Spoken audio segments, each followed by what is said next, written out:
This is 5 on 20 News, and we are coming to you live from our studio in downtown Tucson. My name is Zaira Livier. It's Tuesday, June 13th. First, let's start by talking local headlines.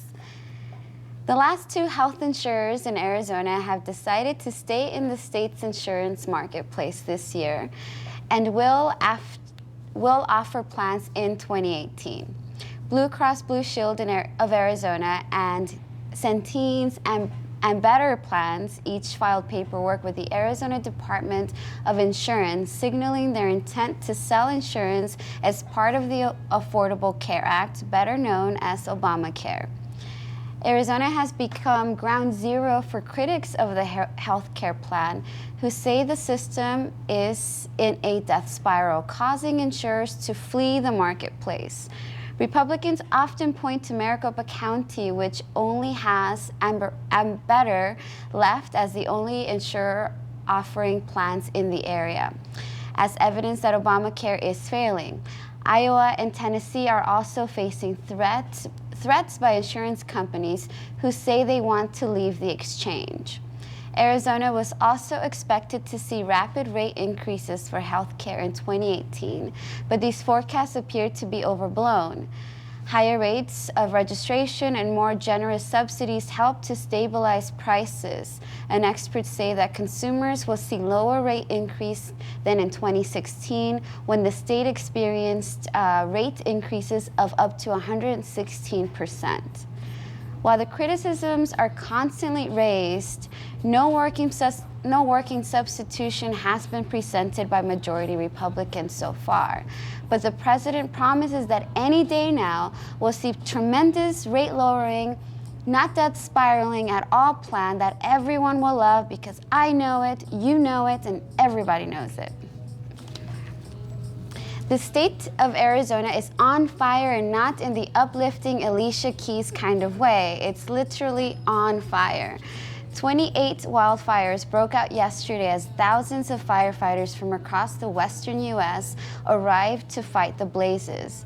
Many of these fires were allegedly caused by lightning or people, with high winds and dry vegetation increasing the damage.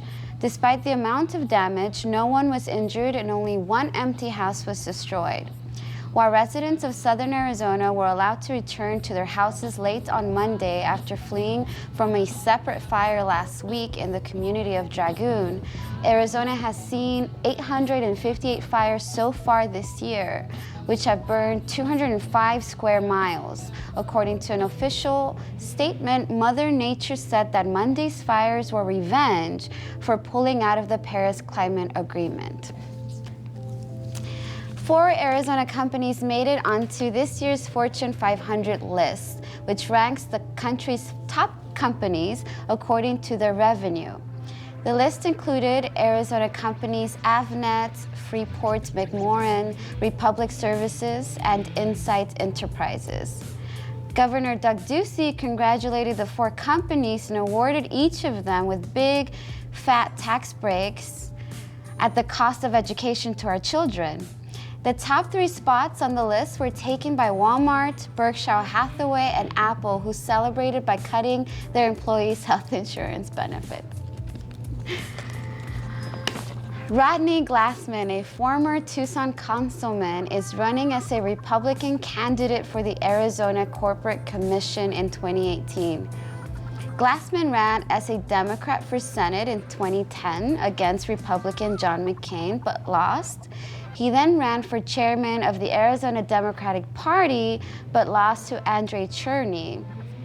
After that, Glassman moved up to Phoenix and is now hoping he has better luck as a Republican this time. His campaign chairman is Maricopa County Attorney Bill Montgomery. According to his filings, Glassman will not participate in the Clean Elections public campaign system. Also in his filings, Glassman misspelled the office he's running for, including only one M in commission, so he's off to a really great start. Arizona settled a case involving the methods that the state uses to carry out executions.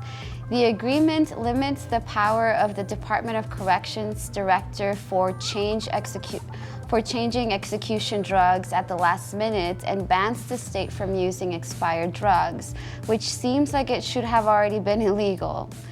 It also increases transparency in the execution process and changes the 3-drug mixture to a 1-drug injection using one of 2 barbiturates? Pentobarbital or sodium pentanol. The case began when convicted killer Joseph Rudolph Wood was given 15 doses of the drug midazolam and took nearly 2 hours to die. His lawyer said that the execution was botched, and this led to a court banning executions until the case was finished. The state has had trouble obtaining other execution drugs because European pharmaceutical companies began blocking the use of their products for lethal injections. This led to death penalty states withholding the source of their lethal injection drugs, but the sources are believed to be compounding pharmacies.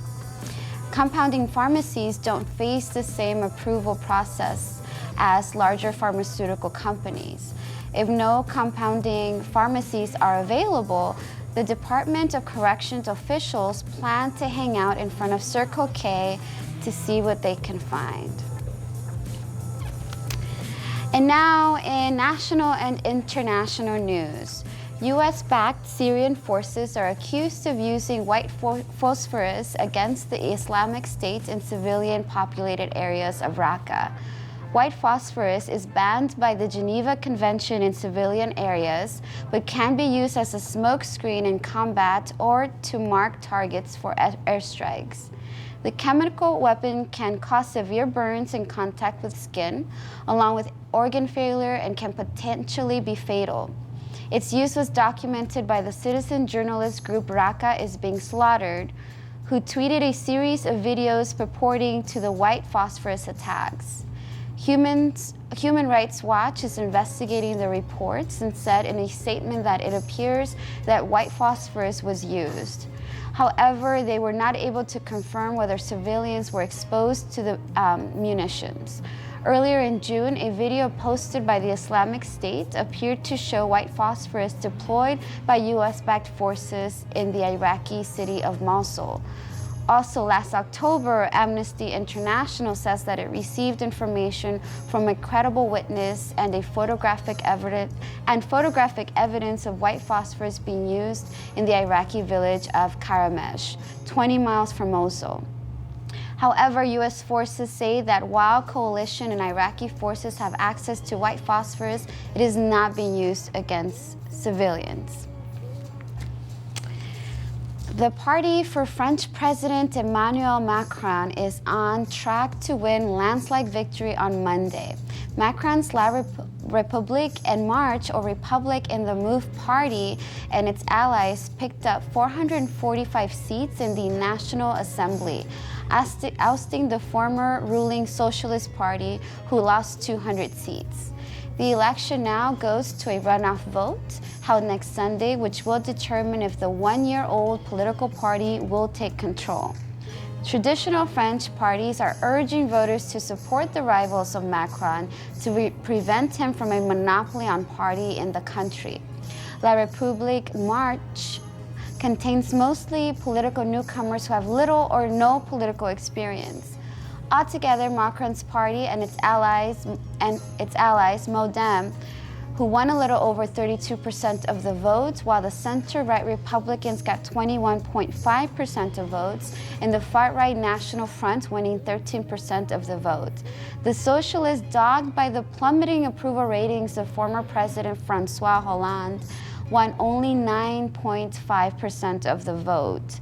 However, voter turnout was much lower at 48% compared to 57% in 2012, which experts attributed to Macron's opponents giving up. Macron aims to enact a series of reforms in France, including budget savings of 60 billion over 5 years, cutting the number of government workers by 120,000, and reforming the country's pension system. Despite presenting himself as a youthful champion for the working class, his agenda looks a lot like neoliberal reforms favored by right-wing politicians. Big surprise. But Macron was fortunate to be running against Marine Le Pen, the Holocaust-denying far-right National Front leader, so he was able to look like the moderate between the two, unfortunately. It was Attorney General Jeff Sessions' turn to sit for a hearing with the Senate Intelligence Committee today, addressing questions that about alleged meetings with Russian officials. In his opening statement, Sessions denied meeting with Russian Foreign Minister Sergei Kislyak at the Mayflower Hotel during a Trump appearance. The issue was raised during last week's hearing of former FBI Director James Comey, where he hinted at a potential third meeting between Sessions and Kislyak. It was later revealed in a closed-door meeting that he was referring to the alleged meeting at the Mayflower Hotel. Sessions also spoke on the reasons for why he recused himself from the investigation into links between the Trump campaign and the Russian officials. He said that he recused himself because of a Justice Department regulation that forbids individuals from investigation if they worked on a campaign of the person being investigated. After his opening statement, Sessions went on to deny answering most of the questions given throughout the hearing, including all of his correspondence between the president. Senator Dianne Feinstein criticized Sessions for his evasiveness, pointing out that National Intelligence Director Dan Coats answered some of the same questions just days before. She pressed Sessions on why Comey was fired, which Sessions insisted was due to wanting a, quote, fresh start. Things got heated when Senator Ron Wyden questioned the Attorney General's purported links with Russian and Sessions' decision to sign Comey's termination letter despite recusing himself from the case. Sessions raised his voice upon being asked about Russian and criticized criticized leaks coming from the committee and said that his signing the letter did not violate his recusal. Senator Martin Heinrich then accused Sessions of avoiding questions from the committee, even implying that he was being dishonest. Sessions replied that he was simply protecting the president and that it would be inappropriate to reveal details of his private conversations. So the only thing we learned today was that Jeff Sessions is a much more royal pal than Billy Bush. Hundreds of Russians were detained in Moscow and St. Petersburg during opposition rallies targeting corruption by Russian President Vladimir Putin.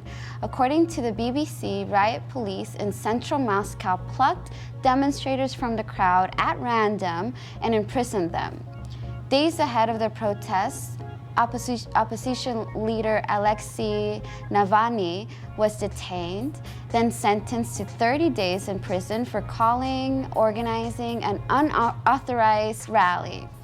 Navalny called on Russians to take the streets on Monday, which was Russia Day, to express their anger at what he said was corruption at the highest levels. But it was too late because thousands of his supporters took to the streets, chanting phrases like Putin thief and Russia will be free. OVD Info and independent NGO told Russian media that 600 people were detained at the Moscow protests, while 500 were detained in St. Petersburg, according to Russian Interior Ministry. They claimed that the protests were illegal. Among those arrested was Moscow Legislative Assembly Deputy Maxim Resnick and activist Daniel Ken, who was arrested as he left his home. And that will be it for us. We'll catch us again tomorrow at 5 p.m. Thank you.